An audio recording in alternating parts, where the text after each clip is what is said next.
Hello students, welcome to my YouTube channel. ये मेरा second video है। मैं आपको अपने पहले वीडियो का लिंक डिस्क्रिप्शन में दे दूँगी। तो आज हम अपने ट्रीको के जो बचे हुए फॉर्मूलाज हैं उसको कंटिन्यू करने वाले हैं। हम पढ़ेंगे जो हमने लास्ट क्लास में हमने जो भी टॉपिक्स छोड़ दिए थे, जो भी फॉर्मूलाज छोड़ दिए थे, वो हम इस वीडियो में कंटिन्यू करेंगे। लास्ट वीडियो में हम आपको कुछ फंक्शंस के बारे में बताए थे, जैसे कि साइन, कॉस, टैन, कॉट, सेक, कॉसेक, इन सब चीज़ों का इंट्रोडक्शन दिए थे और क्वाड्रेंट्स के बारे में बताए थे। तो इस वीडियो में हम आपको कुछ बेसिक फॉर्मूलाज बताएंगे जो कि इनसे रिलेटेड है।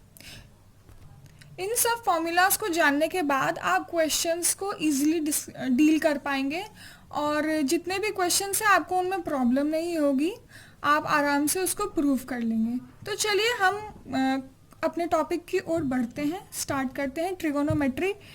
और सबसे पहले जो हम इसमें पढ़ेंगे वो हमने लास्ट वीडियो में डिस्कस कर लिया था कि जो हमारा साइन होता है उसका उल्टा होता है कॉसेक थीटा। हमारा जो कॉस थीटा होता है उसका उल्टा होता है सेक थीटा। हमारा जो टैन होता है उसका उल्टा होता है कॉट थीटा। ठीक है, तो अब इन सब चीज़ों से हम एक नई चीज़ डिराइव करेंगे। हम ये डिराइव करेंगे कि कॉसेक थीटा को अगर साइन के टर्म में लिखना हो तो हम कैसे लिखेंगे। कॉसेक थीटा को अगर साइन के टर्म में लिखना हो तो हम उसको 1/sin थीटा लिखेंगे, क्योंकि कॉसेक थीटा जो होता है वो साइन थीटा का क्योंकि कॉसेक थीटा जो होता है वो साइन थीटा का उल्टा होता है। तो कॉसेक थीटा को हम 1/sin थीटा भी लिख सकते हैं। उसी तरह से हम साइन थीटा को 1/कॉसेक थीटा भी लिख सकते हैं। ठीक है, तो इससे हमें दो चीज़ें पता चलती हैं। क्या? कॉसेक थीटा को अगर साइन के टर्म में लिखना हो तो हम 1/sin थीटा लिख सकते हैं, और साइन थीटा को अगर कॉसेक थीटा के टर्म में लिखना हो तो हम 1/cos थीटा भी लिख सकते हैं। ठीक है, तो ये हमारा पहली चीज़ हो गई। अब हम सेकंड चीज़ ये डिस्कस करेंगे कि हम सेक थीटा को कॉस थीटा के टर्म में कैसे लिख सकते हैं, क्योंकि जो सेक थीटा होता है वो कॉस थीटा का उल्टा होता है। तो सेक थीटा को हम कॉस थीटा के टर्म में अगर लिखेंगे तो sec theta is equal to 1/cos theta. तो अगर सेक थीटा को हमको कॉस थीटा के टर्म में लिखना हो तो हम 1/cos थीटा लिखेंगे। एज लाइक दैट, अगर हमको कॉस थीटा को सेक थीटा के टर्म में लिखना हो तो कैसे लिखेंगे? 1/sec theta. ये दोनों एक दूसरे का ऑपोजिट होता है। ठीक है, तो इसको हम इस टर्म में ऐसे लिख सकते हैं। उसके बाद थर्ड पॉइंट हमारा ये है कॉट थीटा। कॉट थीटा किसका उल्टा होता है? कॉट थीटा उल्टा होता है टैन थीटा का। तो अगर कॉट थीटा को टैन थीटा के टर्म में लिखना हो तो हम कैसे लिखेंगे? कॉट थीटा को अगर टैन थीटा के टर्म में लिखना हो तो कैसे लिखेंगे? 1/tan theta. एंड अगर टैन थीटा को कॉट थीटा के टर्म में लिखना हो तो कैसे लिखेंगे? 1/cot theta. क्यों? यहाँ पे हम डिस्कस कर रहे हैं जो जिसका उल्टा है उसके टर्म में उस फंक्शन को कैसे लिखा जाए, हम ये चीज़ बस डिस्कस कर रहे हैं।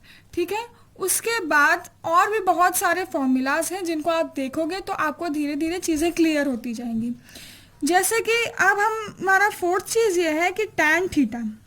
अब टैन थीटा को हम साइन और कॉस के रिस्पेक्ट में कैसे लिख सकते हैं? अगर हमको क्वेश्चन में आ गया टैन थीटा को तोड़ना है और तोड़कर साइन और कॉस के रिस्पेक्ट में लाना है तो हम कैसे लाएंगे? तो सबसे पहले हम टैन थीटा को तोड़ते कैसे हैं साइन और कॉस में, वो देखते हैं।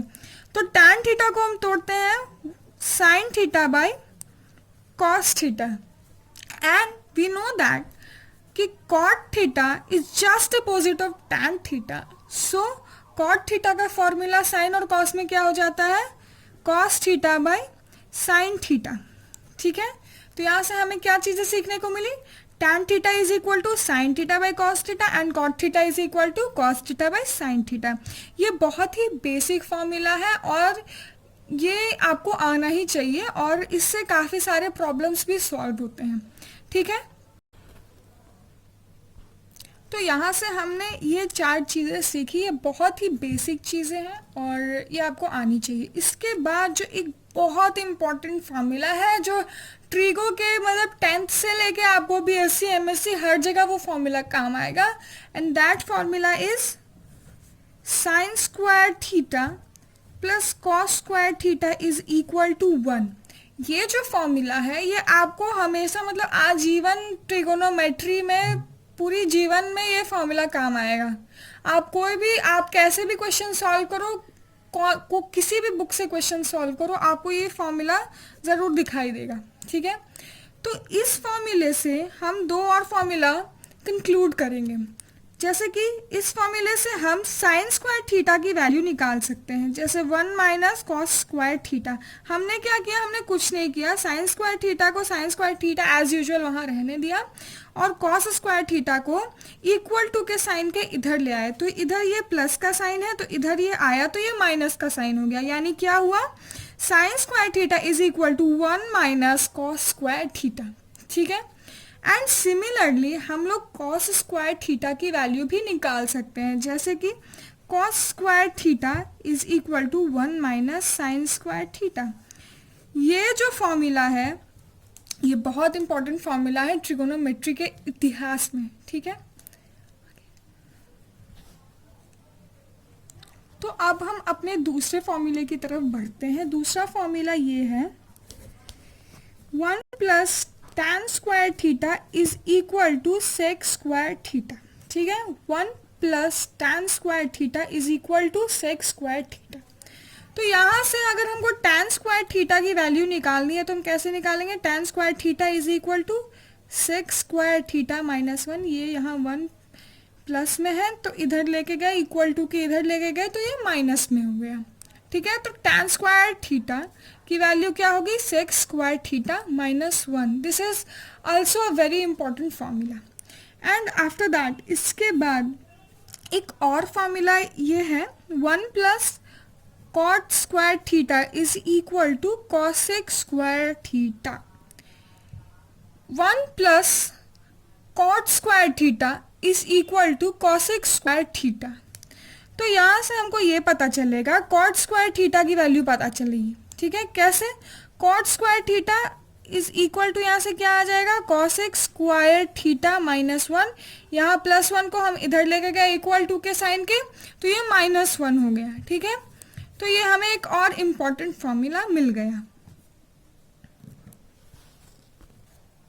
इसके बाद एक और लास्ट वेरी इंपॉर्टेंट फॉर्मूले की तरफ हम बढ़ते हैं, एंड वो फॉर्मूला क्या है, tan theta into cot theta is equal to 1। अब बहुत लोग कंफ्यूज हो जाएंगे कि ऐसा क्यों हो रहा है, तो इसके पीछे रीज़न है।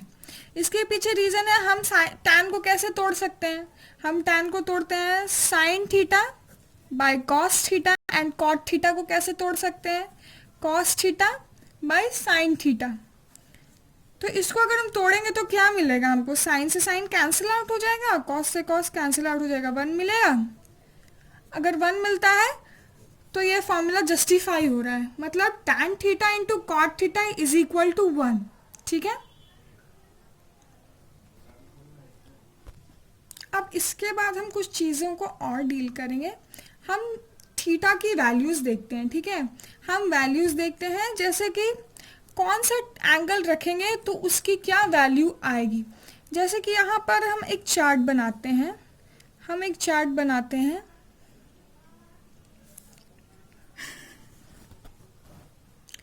तो अब हम देखेंगे कि थीटा की वैल्यू क्या क्या रखने पे कौन सी वैल्यू किस किस फंक्शन के लिए आएगी।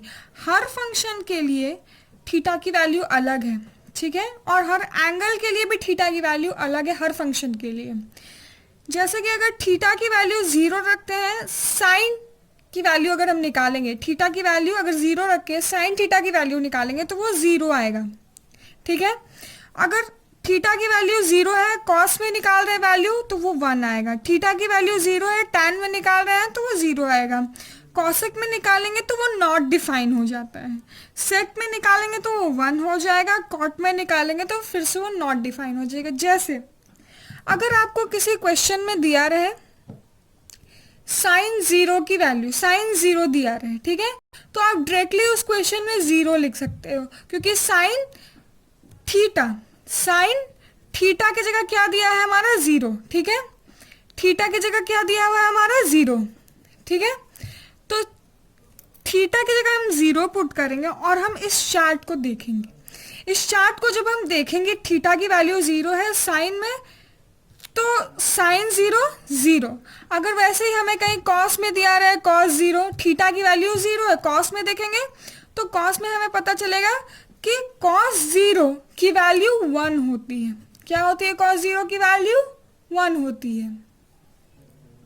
अब एज लाइक दैट अगर हम दूसरे थीटा की वैल्यू दूसरी रखेंगे तो हमको दूसरा वैल्यू मिलेगा दूसरे फंक्शंस के लिए। जैसे अगर हम साइन 30 निकालते हैं, साइन 30 डिग्री, तो थीटा की वैल्यू क्या है, 30, तो साइन 30 की वैल्यू क्या हो जाएगी, 1/2। तो यहाँ से हम डायरेक्टली यहाँ लिख सकते हैं sine 30 degree is equal to 1/2। As like that अगर हम tan 45 निकालते हैं, tan 45 निकालते हैं, तो थीटा की वैल्यू यहाँ पे 45 है, तो यहाँ से हम चेक करेंगे tan 45 इज इक्वल टू हो रहा है 1, ठीक है। तो ऐसे ही आप अगर क्वेश्चंस बनाओगे तो उसमें आपको ढेर सारे डिफरेंट एंगल्स दिए रहेंगे और ऑफ डिफरेंट फंक्शंस, तो आपको क्वेश्चंस बनाने में ये सारी चीज़ें देखनी पड़ेंगी। एक बार मैं आपको ये चार्ट रिपीट कर देती हूँ, उसके बाद आप इस चार्ट को अच्छे से लिख लेना, और जो फार्मूलाज मैंने आपको पहले बता रखे हैं उनको भी आप अच्छे से नोट डाउन कर लीजिएगा एक कॉपी में, उसके बाद आपको चीज़ें क्लियर होने लगेंगी, ठीक है। तो हम अभी डिस्कस करेंगे, आपको ये चार्ट डिस्कस करते हैं, ठीक है। तो थीटा की वैल्यू अगर जीरो है तो साइन के लिए साइन जीरो उसकी वैल्यू क्या हो जाएगी, जीरो, कॉस जीरो उसकी वैल्यू हो जाएगी 1, tan zero zero, cosec zero not defined, मतलब आपको किसी क्वेश्चन में कॉसेक जीरो नहीं दिया रहेगा, सिंपल सी बात। और अगर दिया रहे तो आप नॉट डिफाइन लिख दोगे, क्यों, क्योंकि कॉसेक जीरो नॉट डिफाइन होता है, ठीक है। Sec zero 1, cot zero not defined, ठीक है। अब साइन 30 की वैल्यू, साइन 30 की वैल्यू क्या हो जाएगी, 1/2। किसी क्वेश्चन में साइन 30 की वैल्यू दी रहेगी तो आप डायरेक्टली लिखोगे 1/2 उसकी वैल्यू होती है, ठीक है। कॉस 30 की वैल्यू होती है √3/2, ठीक है। tan 30 की वैल्यू होती है 1/√3, ठीक है। कॉसेक 30 की वैल्यू होती है 2। हम आपको पहले भी इस चीज़ को रिपीट कर चुके हैं कि जो साइन और कॉसेक जो होता है ना वो आपस में उल्टा होता है। जैसे कि अगर साइन की वैल्यू 1/2 है तो कॉसेक उसका उल्टा हो जाएगा, यानी 1/1/2। लाइक जैसे देखिए साइन 30 की वैल्यू अगर 1/2 है तो कॉसेक 30 की वैल्यू क्या हो जाएगी, 1/1/2 यानी 2। देख लिया आपने, जैसे कि साइन 30 की वैल्यू 1/2 है तो कॉसेक की वैल्यू 2 हो गई। एज लाइक दैट कॉस 30 की वैल्यू √3/2 है तो सेक 30 की वैल्यू हो जाएगी 2/√3, इसका जस्ट अपोजिट हो जाता है, ठीक है। तो ये चीज़ें आपको दिमाग में रखनी है क्योंकि ये बहुत ही इजी चीज़ है। अगर आप कोई एक वैल्यू भी याद कर लेते हो, कॉस की वैल्यू भी याद कर लेते हो कॉस 30 की, तो आपको सेक 30 आराम से याद हो जाएगा, ठीक है। अब हम कॉट पे बढ़ते हैं। कॉट जो होता है वो टैन का उल्टा होता है, तो टैन 30 की वैल्यू होती है 1/√3, ठीक है। तो कॉट 30 की वैल्यू क्या हो जाएगी, हम इसको उल्टा कर देंगे 1/√3 को, तो √3 हो जाएगा, ठीक है।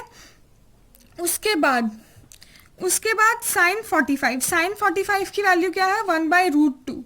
आप cos 45 की वैल्यू भी 1/√2 होती है और tan 45 की वैल्यू होती है 1, ठीक है। अब हम cosec को जस्ट साइन का उल्टा कर देते हैं, तो साइन का उल्टा करेंगे तो क्या मिलेगा हमें, √2। सेक में जस्ट हम cos का उल्टा कर देते हैं, तो cos 45 की वैल्यू होती है 1/2, तो sec 45 की वैल्यू हो जाएगी √2, क्योंकि हमने cos का उल्टा किया है sec में, ठीक है। अब cot में हम tan का उल्टा करते हैं, तो 1/1 1 ही होता है, तो tan का उल्टा कुछ भी 1 का उल्टा कुछ भी करोगे 1 ही होगा, ठीक है। अब साइन 60 की वैल्यू क्या होती है, √3/2। हालांकि आपको एक चीज इसमें कॉमन नजर आएगी, क्या कि cos 30 और साइन 60 की वैल्यू सेम होती है, ठीक है। एज लाइक दैट cos 60 की वैल्यू क्या होगी, 1/2। कैसे, साइन 30 और cos 60 की वैल्यू भी आपस में सेम होती है, क्या इससे हमको क्या मिला, एक ट्रिक मिल गया हमको, ठीक है। क्या मिला कि cos 30 sin 60 सेम होता है और sin 30 cos 60 सेम होता है, ठीक है। उसके बाद tan 60 की वैल्यू होती है √3, ठीक है। अब cos की वैल्यू क्या हो जाएगी, हम साइन को जस्ट उल्टा कर देंगे तो cos की वैल्यू हो जाएगी 2/√3, ठीक है। sec की वैल्यू हो जाएगी, हम cos को जस्ट उल्टा कर देंगे तो 2 हो जाएगा। अब cot की वैल्यू क्या हो जाएगी, हम tan को उल्टा कर देंगे तो 1/√3, ठीक है। अब sin 90 की वैल्यू होती है 1, cos 90 की वैल्यू होती है 0। तो आप यहाँ से एक चीज और देख सकते हो कि sin 0 और cos 90 की वैल्यू सेम होती है और cos 0 और sin 90 की वैल्यू सेम होती है, ठीक है। तो आप यहाँ से ये चीज देख सकते हो, ठीक है। अब tan 90 नॉट डिफाइन हो जाता है, कोई डिफाइन ही नहीं उसको कर सकता। cosec 90 1 होता है, sec 90 नॉट डिफाइन होता है, cot 90 0 हो जाता है, ठीक है। क्यों, यहाँ से आप देख सकते हैं tan 0 और cot 90 की वैल्यू सेम है, ठीक है। तो आप यहाँ से कुछ कुछ चीज सिमिलर भी उठा सकते हो, कुछ कुछ ट्रिक्स भी, एक फंक्शन को उल्टा करोगे तो दूसरे फंक्शन की वैल्यू मिल जाएगी। तो यहाँ से आप इन सब चीज़ों को भी सीख सकते हो, ठीक है। और जो मेरा पहला वीडियो है उसको आप अच्छे से देखना, समझना, और इस वीडियो को भी आप देखना बारी बारी से और चीज़ों को अच्छे तरीके से समझने की कोशिश करना। Thank you very much.